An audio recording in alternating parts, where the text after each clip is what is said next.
Plants are great subjects to draw because to get them right, we have to do a fair amount of careful observation to the particular characteristics of this plant. But they're also forgiving if things aren't exactly right. There's room for a bit of wriggle in our drawing. You'll see I've started with this leaf that's closest to us on the lower left part of the plant. And I actually do the curve bit first. With this plant, the leaves are all fairly large, and so I think it's best to start with the closest leaves and then work backwards so that we don't have a problem of lines going over the top of other lines.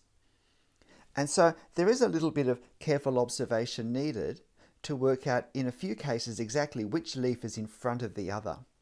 Now the other thing to do with this particular plant is to resist the urge to think, oh, I know what these leaves look like, and just start to draw leaves without drawing the particular leaves that we have in front of us. The particular twistings of the leaf and how that affects the way the leaf looks, the way the leaf can change direction on the central spine as well. Particularly the way the tips all look a bit different. Again, if we think, oh, I know what these leaves look like, and just get this kind of pointy, ellipsy diamond shape at the end of every leaf, then we've come a long way to removing the individuality of this plant and of this view as well. So at the moment, I'm just drawing the actual leaves on, and they're fairly large, so at this stage that makes it easy to draw them fairly precisely and exactly without having to get too hung up if anything's not quite right. The other important thing with drawing plants is to keep the proportions of the overall plant correct. Now with this plant, it does lean out more to the upper right corner, and so I'm going to try and capture that to some degree in my drawing. And so you'll notice with a lot of these leaves that I actually start with the tip. I start with the end. I find this can be a far more accurate way of getting proportions in subjects such as this.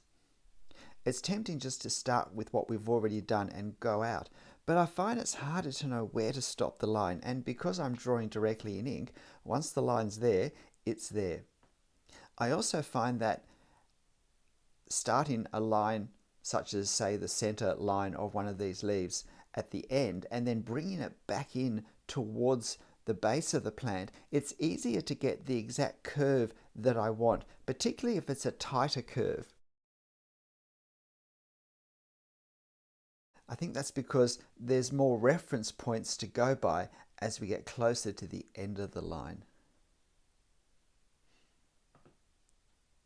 So I'm just trying to work out now some of these leaves. Once we establish the leaves in front, then we don't have to be as precise with the leaves that are completely behind 2 or 3 other leaves, because we're really just getting glimpses of those. What we do want to make sure though is that there's a sense that any leaf we draw is really attached to the plant or to the ground in this case, where all of these leaves come up separately from rhizomes under the ground.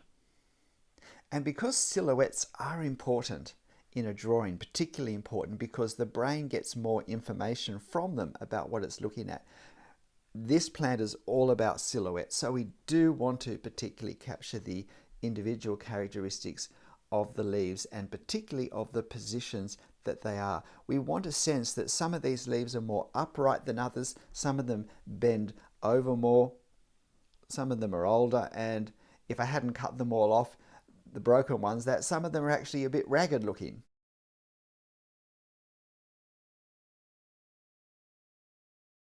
Now you're seeing this drawing in double time, so I thought we weren't going to lose anything there, and it just kept this video under 10 minutes. Now with this pot, I drew the pot too small.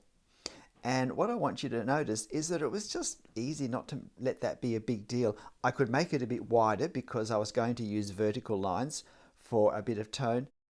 And then I could make it longer and just put, if you like, a decorative band around the base.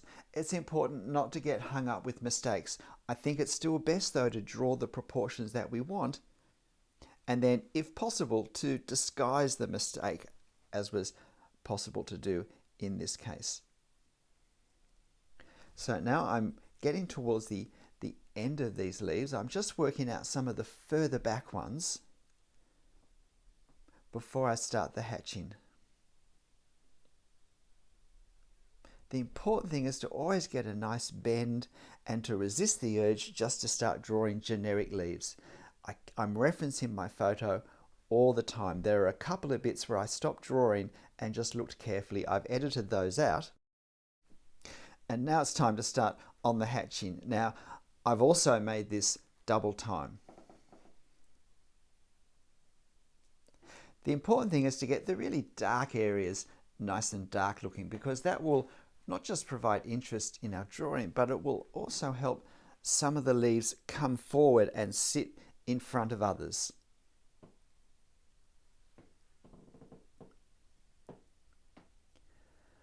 So I'm working on the darkest areas first, and then I'm going to do some of the lighter tonal work with this hatching. Took me a few leaves to work out exactly how I was going to do this by shifting the direction of my hatching lines according to which side of the leaf it was on. The other important thing when we're doing subjects such as this, well, any subject really, where some of our hatching is representing shade or shadow, is to get a sense of where is the light coming from and how is that affecting what we're seeing.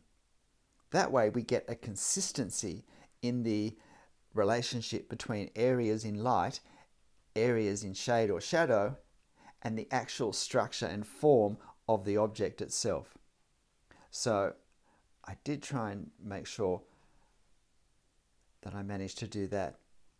Sometimes in a subject such as this, where it's not just that there's tonal values, but there's also color values as well, it can be helpful to get our photo and to take the color out of it, and that will just give us an idea of how the color translates into black and white.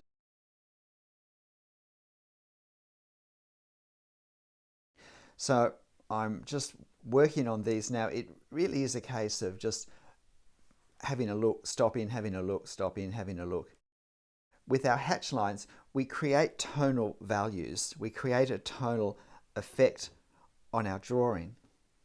But the important thing about tone is that we understand, we read tone in relation to the tones around it. So whether a tone ends up being light or dark depends on the tones around it. If they're all very similar, it will reduce the impact. Sometimes trying to get nice strong tonal contrast in adjoining areas is a positive move for a drawing. What we want to avoid is lots of mid-tonal tones, because that tends to make everything look flat and the same. G'day, I'm Stephen Travers. I hope you have a go at drawing this pot plant. It's actually an aspidistra. They're very hard to kill, so they're great indoor plants. If you haven't subscribed to my channel, why not? And hit notifications so that you can know when there are new videos to watch.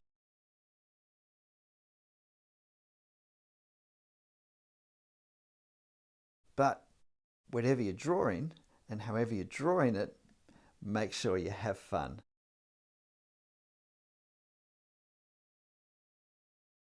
You'll find this picture on my channel community page. So why not print off a copy and have a go drawing this aspidistra yourself.